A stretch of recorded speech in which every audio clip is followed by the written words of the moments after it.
You're not lazy. You're protecting an old identity. Opening hook. You know what you should do. The application is ready. The shoes are beside the door. The unfinished project is still waiting.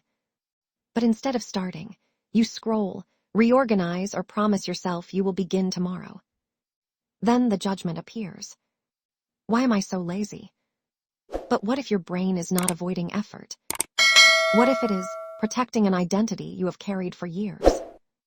And what if changing your life feels dangerous because it would also change who you believe you are? Problem deep dive. You may genuinely want progress. You imagine becoming healthier, more confident, more disciplined, or more visible. Yet when action becomes real, your energy disappears. You research instead of beginning. You prepare without committing. You improve the plan until the plan becomes another hiding place. From the outside, this looks like procrastination. Inside, it feels heavier. Each unfinished task becomes evidence. Maybe I never follow through. Maybe I am not that kind of person. Over time, your behavior and identity begin reinforcing each other. You avoid action because you doubt yourself. Then the avoidance becomes proof that the doubt was correct. This can affect more than productivity. You may stay quiet in relationships because being honest would require becoming someone who takes up space. You may avoid opportunities because succeeding would make you more visible. You may even return to familiar struggles because uncertainty feels less safe than disappointment you already understand. But this pattern did not begin because something is wrong with you.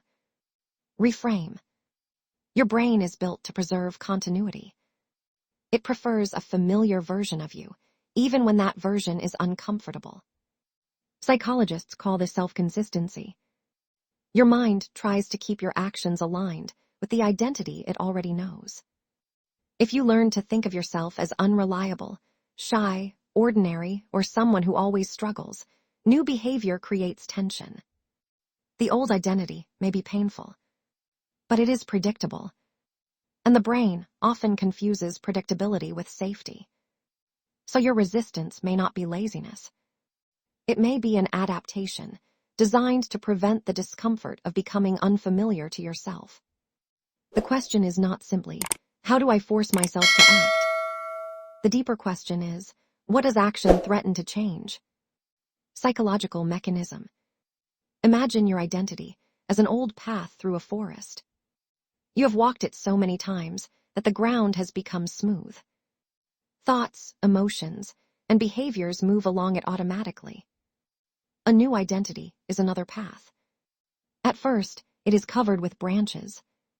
Walking there requires attention, effort, and uncertainty.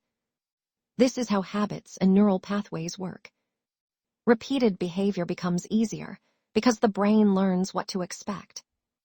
New behavior requires more conscious energy. There is also a second mechanism.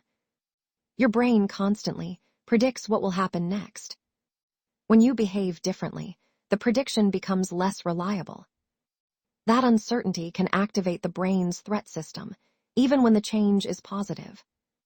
It is like a smoke alarm that reacts to burnt toast. The alarm is not trying to ruin your life. It is trying to protect you, but it cannot always distinguish danger from unfamiliarity. The result is avoidance, fatigue, distraction, or sudden self-doubt. Practical framework. 1. Name the identity beneath the task. Before forcing action, finish this sentence. If I do this consistently, I may become someone who. This reveals the identity change hidden inside the task. Visual. Notebook with one sentence written.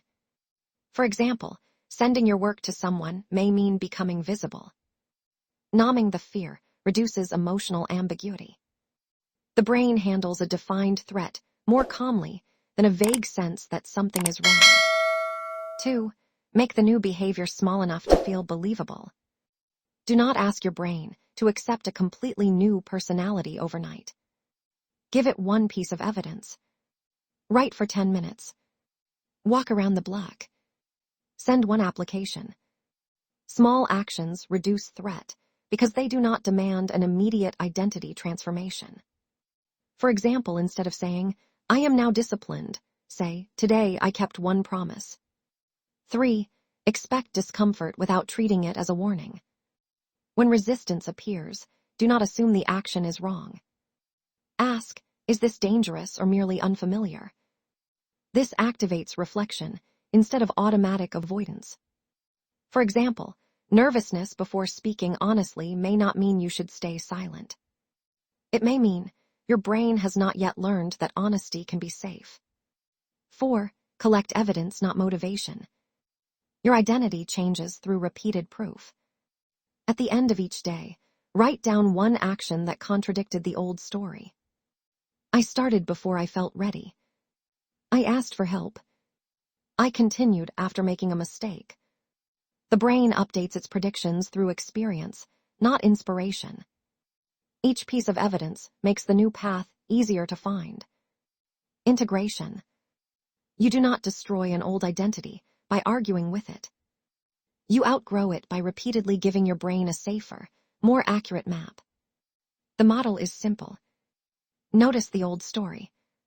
Choose one small contradiction. Repeat it until the contradiction becomes evidence. Let the evidence become identity. Change is not one dramatic decision. It is the slow moment when the brain stops treating your future self like a stranger. Quiet, empowering close. You may still hesitate. You may still hear the old voice telling you to wait until you feel different. But perhaps you do not need to feel like a new person before acting. Perhaps action is how the new person quietly begins. You were never simply lazy. You were protecting the version of yourself that once helped you feel safe. And now, gently, you can teach your brain that you no longer have to remain who you were.